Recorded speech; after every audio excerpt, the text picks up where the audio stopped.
अस्सलामुअलैकुम जी, कैसे हैं आप सब। उम्मीद है कि सब ठीक होंगे, अपनी फैमिलीज़ के साथ सेफ़ होंगे। अल्हम्दुलिल्लाह मैं भी बिल्कुल ठीक हूँ। आप सबकी सपोर्ट और दुआओं का बहुत बहुत शुक्रिया।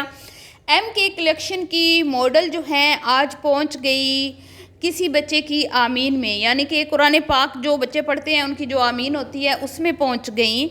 और बुलाया दो को था, लेकिन बेगानी शादी में अब्दुल्ला दीवाना वाला किरदार अदा करते हुए पूरा टब्बर वहाँ पे पहुँच गया।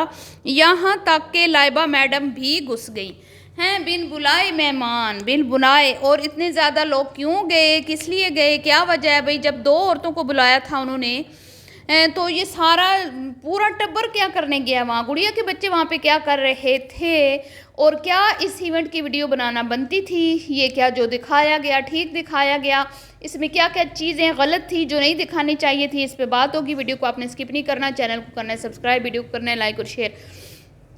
तो जी MK कलेक्शन की जो मॉडल हैं जिन्होंने आजकल मॉडलिंग की दुनिया में नया नया कदम रखा है, जैसा कि आपको पता है कि एक नया ब्रांड पाकिस्तान में आ चुका है और धूम मचा चुका है। ऐसी धूम मचाई है कि रातों रात वो सबके दिलों पे छा गया है और हर कोई धड़ाधड़ इस ब्रांड को ख़रीदने के लिए लाइन में लग गया है। और ऑफ़र क्या कहते हैं वो, कॉल्स पे कॉल्स आ रही हैं, कॉल्स पे कॉल्स आ रही हैं, क्योंकि ऑनलाइन है ना, अभी बुटीक नहीं बनी, अभी ऑनलाइन है। अभी कोई ऐसा सिस्टम नहीं है कि आप जाके ख़ुद बाय कर सको। तो अभी कोई ब्रांच नहीं ओपन हुई MK कलेक्शन की, तो अभी ऑनलाइन, और ऑनलाइन ने भी धूम मचा दिया है। इंस्टा पूरा भर गया है जी ऑर्डर से, और ऑर्डर्स पूरे करते करते MK कलेक्शन की जो ओनर हैं वो थक चुकी हैं। और फिर आपको पता भी है छोटी बच्ची का साथ है, तो शायद इसीलिए बड़े बच्चों को घर से भगा दिया कि जाओ नानी के घर जाओ, जहाँ नानी जाती है उसके पीछे पीछे जाओ, और वैसे भी मुफ्ता खा के आना, फ्री में वहाँ से खाना मिल जाएगा, तो जाओ मेरी जान छोड़ो। तो जी वो जो नई नई मॉडल है जिन्होंने अभी अभी मॉडलिंग की दुनिया में कदम रखा है, नादिया की नकल करते हुए, पलवशा की नकल करते हुए, अगर हिना पलवशा मॉडलिंग कर सकती हैं तो हमारी कैंची जी क्यों नहीं मॉडलिंग कर सकती। क्या कैंची जी कोई पलवशा से ज़्यादा बड़ी हैं? बिल्कुल भी नहीं। मेरे ख्याल में पलवशा जी, पल्लो जी हमारी कैंची से ज़्यादा बड़ी लगती हैं। और अगर मैं ये कहूँ कि कैंची हमारी पल्लो से ज़्यादा खूबसूरत है तो ये भी गलत नहीं होगा। हाँ, थोड़ा सा कपड़े कैरी करने का स्टाइल नहीं आता, थोड़ा फैशन की सेंस उतनी नहीं है जितनी हमारी पल्लो में है, तो मैं ये कहूँगी कि पल्लो की फैशन सेंस को दाद देना पड़ेगी। और वैसे भी पल्लो के लिए तो उनके अब्बा कहते हैं कि जिथे मेरी धी खलो जावे वो जहाँ भी सोहनी लगती है, तो ये वाकई ही बात सच है। पल्लो जी कोई भी ड्रेस पहन लें तो वो जो ड्रेस है वो भी, उसकी भी खूबसूरती में इजाफा हो जाता है। जो जिसकी बात अच्छी लगेगी हम उसकी तारीफ़ ज़रूर करेंगे, लेकिन अफसोस के साथ कहना पड़ता है कि यहाँ पे अगर बड़े से बड़ा ब्रांड भी हमारी कैंची पहन लेना तो कोई इतना ख़ास नहीं लगता। मतलब वो कपड़ा लोकल ही टच दे रहा होता है, क्योंकि कैरी करने का अपना अपना स्टाइल होता है सबका। तो कपड़े को अच्छे से कैरी करना अगर आता है तो वो एक आता है नादिया को, और दूसरा आता है, मतलब इनकी एज ग्रुप की जो ख़वातीन है वो है हमारी पल्लो डियर। तो हज़ार कोशिश के बाद MK कलेक्शन की मॉडल जो हैं वो कोई ख़ास बर्तरी हासिल नहीं कर पा रही पल्लो जी और नादिया जी पर। अब बात कर लेते हैं ओवर एक्टिंग की दुकान की, जो आजकल आज मैं ऊपर आसमां नीचे, आज मैं आगे ज़माना है पीछे की उसकी कैफियत है। जब से उसकी बहन जो है उसकी देवरानी बनी है, मतलब देवरानी के लिए अनाउंसमेंट हुई है, अभी बनी तो नहीं है, बनेगी तो तब जब निकाह नामे पे साइन होंगे, तब से ही इस लड़की के होश जो हैं वो ठिकाने पर नहीं है। तब से ये कुड़ी हवा में चुड़ती पई उदों दी, तो हवाओं में उड़ रही है, और अपनी सासू माँ को भी साथ घसीट के ले गई बिन बुलाई। वो कहते हैं ना बेगानी शादी में अब्दुल्ला दीवाना, पता नहीं उन्होंने किसको बुलाया किसको नहीं बुलाया, हो सकता है कि कैंची को बुलाया हो, लेकिन कैंची जो है वो, उसकी इतनी बुरी आदत है कि जिधर जाती है अपना एक साथ कैमरा मैन ज़रूर लेके जाती है। तो इसी चक्कर में पूरा टोला साथ उठा के ले गई, लाइबा भी ले चली गई और गुड़िया के बच्चे भी चले गए, क्योंकि दो दो वीडियोस बननी है ना, एक सासू माँ की बननी है और एक ओवर एक्टिंग की दुकान की बननी है, कुमकुम की। तो इसलिए लाइबा भी साथ ज़रूरी थी, और साथ में गुड़िया कहूँ या आफत की पुरिया के बच्चे भी साथ ज़रूरी थे। तो चले इसी बहाने वीडियो भी बन गई और साथ में खा पी ठूस भी लिया। तो भाई भैया ये है जी, ये मुसलमान है जी, ये हमारे मुसलमान हैं, ये इनकी दावतें हैं, ये इनके अकायद हैं कि भाई वहीं पे लड़के मर्द नात पढ़ रहे हैं, वहीं पे लड़कियां नात पढ़ रही हैं, वहीं पे दफ भी बज रहा है, वहाँ पे स्पीकर भी यूज़ हो रहा है, वहाँ पे उसकी लड़की की नात खान जो है उसकी आवाज़ें किधर से किधर जा रही हैं। अब आप लोग कहेंगे कि मैं इसमें क्यों नुक्ताचीनी निकाल रही हूँ।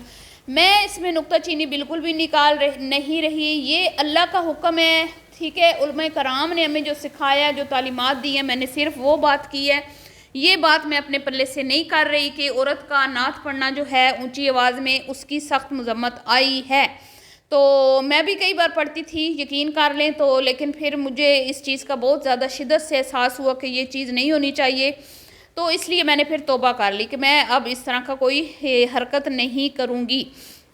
तो बहरहाल जी, जो चीज़ गलत है, उसको हम कभी भी सही नहीं कह सकते। चाहे वो मैं खुद कर रही हूँ, मैं खुद भी कर रही हूँ, तो मैं कहूँगी कि मैं गलत कर रही हूँ और मैं ये गुनाह वाला काम कर रही हूँ।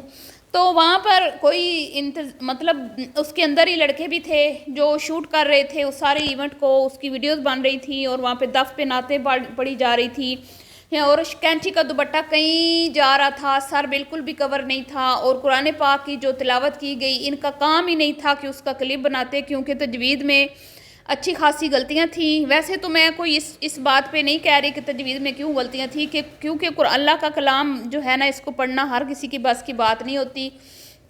तो उन्होंने अपनी बहुत ही अच्छी कोशिश की, लेकिन क्योंकि उसमें गलतियां थी तो कैंची का काम था कि उस बच्ची को शर्मिंदा ना करती और अपनी वीडियो में क्लिप ना लगाती। क्योंकि अब जितनी मेरी बहनें, जितनी भी शबो कैंची की फॉलोअर्स हैं, जो वो वीडियो देखेंगी और उनकी तजवीज़ अच्छी है, तो वो उसमें ज़रूर उसको थोड़ा बहुत कहेंगी कि भाई तजवीज़ अच्छी नहीं थी। तो जब वो बच्ची कमेंट पढ़ेगी अगर इनकी वीडियो के, तो उसको शर्मिंदगी तो होगी ना।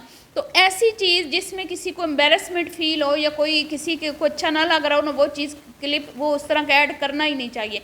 जैसे ही ये वहाँ पे इंटर हुई, वहाँ पे कवाली के पता नहीं क्या झूम के लोग पढ़ रहे थे, मस्त कलंदर दमादम पता नहीं इस तरह का कुछ वहाँ पे पढ़ा जा रहा था। तो ये हैं जी इनके तरीके, ये हैं इनके तरीके। फिर अल्लाह माफ़ करे, अस्तगफिरुल्लाह। मतलब कि ये किस तरह की महफ़िल थी, ये किस तरह की महफ़िल थी कि यहाँ पे कुरान पाक की तिलावत है, कुरान पाक बच्चों ने पढ़ा है, और बच्चियाँ भी माशाल्लाह 20-20, 22-22, 15-20 साल इस तरह की एज थी, मतलब जवान बच्ची थी।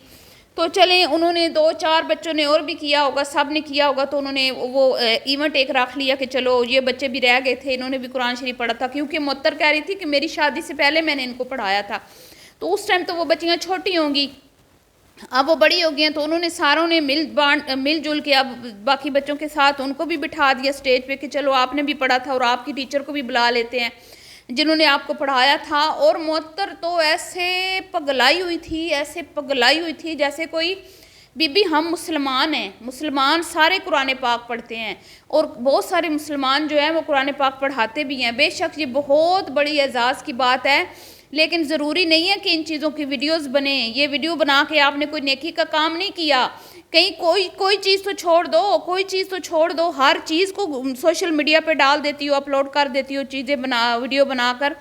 ये कम से कम जो है ना, इसकी वीडियो नहीं बननी चाहिए थी।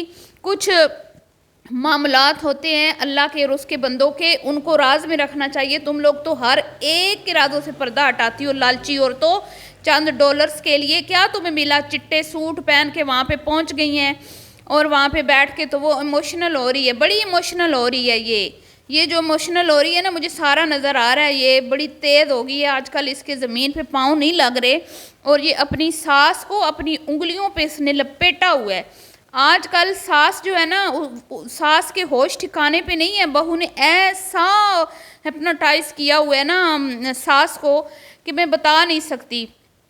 तो साथ 2-2, 4-4 कैमरा मैन भी साथ गए हैं जी, और वहाँ पे आपने देख लिया जो कुछ हो रहा था। तमाम अमल जो भी हो रहा था ना, तमाम का तमाम शरीयत की उसमें वहाँ पे धज्जियाँ उड़ाई जा रही थी।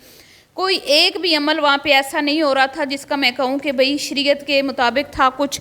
मतलब कि 50% भी अगर वहाँ पे ये जो इवेंट रखा गया था, अगर 50% भी शरीयत के मुताबिक होता ना, तो मैं कभी भी इसके ऊपर क्रिटिसाइज़ ना करती। क्योंकि मैं कहती हूँ कि जिस चीज़ में जिस कंटेंट में अच्छाई ज़्यादा हो ना, अच्छाई हावी हो, बुराई कम हो, तो अच्छाई को हाईलाइट करना चाहिए और बुराई को इग्नोर करना चाहिए, गलत चीज़ों को।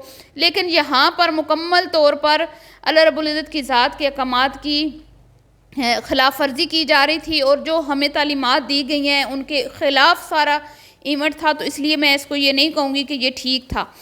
और शब्बो जी वहाँ पे बैठ के तो बड़ा इतरा रही हैं, भाई मेरी बहू को इमोशनल हो रही है, मतलब बुलाया गया है, बड़ी एजाज़ की बात है। बेशक एजाज़ की बात है, लेकिन कोई तो चीज़ राज में रख लिया करो ना, कुछ तो राज में रख लिया करो। हर एक चीज़ लोगों को दिखाना कोई ज़रूरत नहीं होती, ज़रूरी होती है कि तुम लोगों के पास शायद कंटेंट की कमी है, कोई कुछ रह नहीं गया, तुम लोग अब वॉशरूम में बस तुम्हारे कैमरे जो है ना वो भी अनकरीब जाएंगे।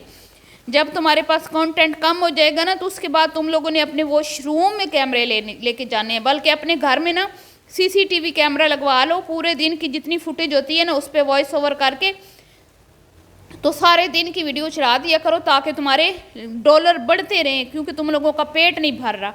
मिलती हूँ जी नेक्स्ट वीडियो में, दुआ में याद रखिएगा। अभी के लिए इतना ही, अल्लाह हाफिज़।